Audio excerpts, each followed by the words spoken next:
Hey everybody, Tony Corbell again for TeamBowens.com and for our video Q&A for this time.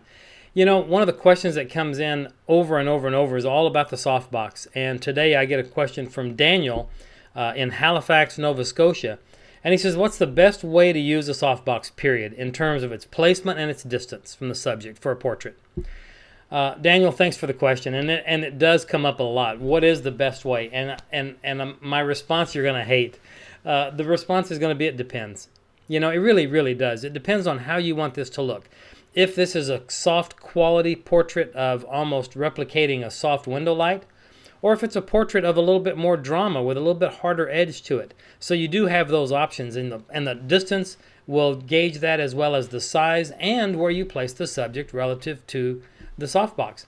Now, I will say this, and take a look at this graphic that I've added in here. This is where I like to work my clients. I like my subjects to be at the back edge of the softbox, almost regardless of the size of the softbox. I like them working at the back edge. So that's a pretty good graphic that illustrates what I'm talking about. Now, one other thing I do want to mention and kind of get back to, and that is the distance versus the size of the softbox. A good friend of mine, a guy named Joseph Meehan, years ago determined that, for him at least, it seemed that for doing a headshot, if you're going to do an area that's from here to here, you know, that's the size that you need for your softbox. And if you're going to do a 3/4 length, maybe a 3 foot by 4 foot is the size that you want to use. And you want them in pretty close. And then if you're going to do a full length, well, maybe that's when you need the 4 foot by 6 foot softbox. Make sense? So that relative size or the area of coverage you need from the softbox has to do with the choice you make in what size to utilize. Now, that may be bunk to some of you.